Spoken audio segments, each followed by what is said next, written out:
Salut, c'est Trado, je suis content de vous retrouver pour la mise à jour des zones d'accumulation rationnelle sur crypto. Je vous rappelle que ce format s'adresse aux investisseurs qui veulent acheter les cryptos majeurs sans optique de les revendre. Il s'agit simplement d'accumuler encore et encore au meilleur prix. On va donc commencer par Bitcoin en dollars. Et Bitcoin en dollars est dans une situation de progression importante depuis les plus bas, puisque les 24 janvier, on était à 33 000, on en est maintenant à 26% plus haut. Alors, si vous lisez à droite, à gauche et même au regard de ce que j'ai dit moi, la plupart des investisseurs craignaient, enfin des investisseurs, on va dire expérimentés, des analystes techniques expérimentés également, envisageaient que l'on puisse aller plus bas, y compris aller visiter le bas de ce support au rouge. Et beaucoup en ont donc déduit qu'il ne fallait pas acheter avant 27, 28, 30 000 dollars.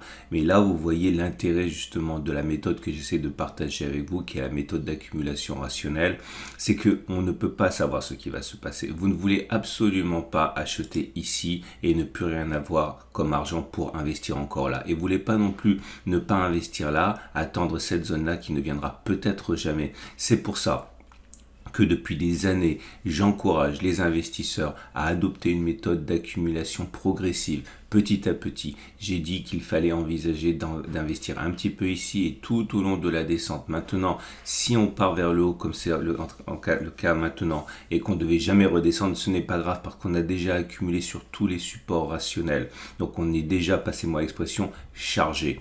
Ok, maintenant, si vous n'avez pas investi déjà maintenant, vous allez devoir courir ou douter. Et pire encore, imaginez que vous commenciez à investir maintenant et que cela finalement redescende jusqu'en bas comme il est plausible qu'il se fasse, eh bien vous vous retrouvez une fois avec un seau d'amertume et de bile à gérer. Donc investissez petit à petit et vous arriverez à vous départir de ce sentiment. Donc voilà, le rebond est en cours, on a pris 25%, que faire maintenant? Si, regardez cette oblique descendante, un cas d'école de cassure de résistance oblique, c'est encourageant. Ce que je pense, c'est que, regardez, on a cassé cette résistance journalière à 40 580 39 600, je vais l'enlever tout de suite, parce que maintenant elle ne sert plus à grand chose. Je pense maintenant que la prochaine zone d'accumulation rationnelle sera un retour sur cette zone de congestion ici, petite congestion, mais congestion quand même, à 36 200, 39 100. Si on revient sur cette zone d'accumulation rationnelle, je considère que beaucoup vont accumuler, en tout cas tous ceux qui n'ont pas eu l'occasion d'accumuler à vil prix aux alentours des 33 000 dollars.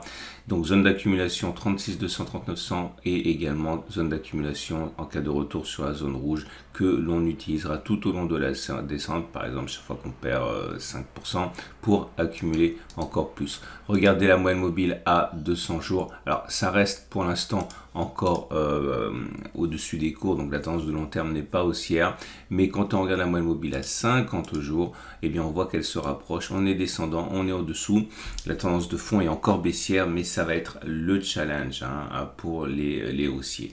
Je termine avec les bougies Aiki-Nashi qui font état des forces en présence, et comme vous pouvez le voir, c'est le retour tant attendu des grandes bougies vertes sans mèche basse ici. Ça veut dire que c'est une pression très haussière qui se met en place et ça faisait très longtemps que l'on n'avait pas eu ça. Dans le contexte actuel, ça signifie qu'on a plus de chances de visiter de nouveaux plus hauts que d'avoir fait les plus hauts. Et c'est la même chose pour Ethereum. L'Ethereum qui depuis ses plus bas inscrits le 24 janvier en est à 40% de hausse, suffisant pour éloigner le support mensuel sur lequel on a accumulé à 22,60 1700 et suffisamment également pour faire douter ceux qui voulaient que ça aille plus bas. Même constat que je vais arrêter de répéter car ça sera la même chose pour tous les cryptos qu'on va évoquer. La seule façon de bénéficier de ces attaques baissières en vivant sereinement la suite, c'est d'acheter petit à petit. Est-ce qu'on va aller chercher le support hebdomadaire des 1982? Peut-être, peut-être pas. Mais ce qui est certain, c'est que, étant donné que l'on a accumulé sur toutes les zones de support rationnel, ça n'a pas d'importance, car on accumulera encore sur les prochaines zones de support. En tout cas, pour l'instant, la zone de support la plus immédiate est celle-là. 2660, 2760, petite zone de congestion. Donc, si l'Ethereum abandonne, on va dire, allez, 5 à 12%, on peut envisager d'acheter un petit peu au-dessus, un petit peu en dessous, enfin un petit peu en bas, Ça sera un bon début, mais toujours en gardant des ressources pour acheter encore plus bas. Prochaine zone de résistance, attention, hein, les 30, 70, 31, 80 ne sont pas nécessairement faciles à passer, donc il faut éviter à mon avis d'acheter dans cette zone. Hein. Voilà, regardez les bougies Aiki Nashi, mais avant ça, tendance de fond toujours baissière, tendance de long terme également. Regardez les bougies Aiki Nashi, là aussi évidemment ça fait plaisir parce que nous avons des bougies qui sont vertes, des bougies longue et une bougie, deux bougies qui sont en train de se dessiner, la dernière qui n'ont pas de mèche basse. Donc là aussi, hein, on a plus de chances d'aller plus haut que d'avoir fait les plus hauts. Je profite pour dire que tous les graphes que vous voyez actuellement sont issus de PRT. Si vous voulez accéder aux cours en temps réel gratuitement sur les cryptos, vous pouvez ouvrir un compte avec PRT, c'est complètement gratuit. Vous avez le lien juste en dessous de la vidéo. On enchaîne. Et on passe à BNB et Binance Coin est également en rémission, moins évidente que les précédentes, mais on ne peut pas parler d'absence de rémission quand une action prend 20%, hein. On a même été jusqu'à 28%, donc c'est très positif. La prochaine zone d'accumulation rationnelle est le support 403, 360, donc c'est très large, hein. Là c'est pareil, quand vous avez des zones comme ça, c'est une zone de congestion, c'est pour ça que je l'ai prise. On peut tout à fait envisager d'accumuler un petit peu en haut et un petit peu en bas, hein, ou même au milieu. C'est important de comprendre l'esprit des choses plutôt que copier-coller ce que je vais dire. Un retour sur la zone rouge, ici les 320, 344 et également zone d'accumulation rationnelle. Ça fait beaucoup de zones d'accumulation rationnelle, ça vous incite simplement à être prudent dans vos entrées. Si vous avez 5 à rentrer, vous pouvez rentrer par exemple un ici, un là, etc. L'important c'est de pouvoir bénéficier, profiter des conditions les plus noires, hein. C'est l'esprit de ce que j'essaie de vous transmettre. Tendance de long terme et tendance de fond, elles ne sont pas encore haussières. Vous voyez bien, on est en dessous de la M200, en dessous de la M50. Les bougies Aiki Nashi indiquent que la rémission est vraiment très claire. Maintenant, c'est la deuxième bougie sans mèche basse. Bon, bref, il est clairement établi statistiquement qu'on a plus de chances d'aller vers le haut que d'avoir fait les plus hauts. Malheureusement, j'ai presque envie de dire, puisqu'on a une zone d'accumulation qu'on aimerait bien, dont on aimerait bien bénéficier. Rémission beaucoup plus prudente pour Cardano qui depuis ses plus bas ne s'adjuge que 23%. Encore une fois, on parle de progressions qui sont absolument considérables, mais voilà, il faut bien relativiser par rapport aux 40% de l'Ethereum.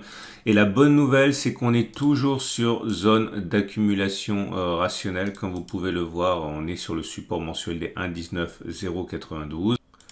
Pour l'instant, on peut donc continuer à accumuler si on est dans une optique d'investissement progressif. La tendance de long terme, la tendance de fond sont baissières. Les bougies Aiki Nashi indiquent que la pression haussière se met doucement en place, hein, avec des bougies vertes.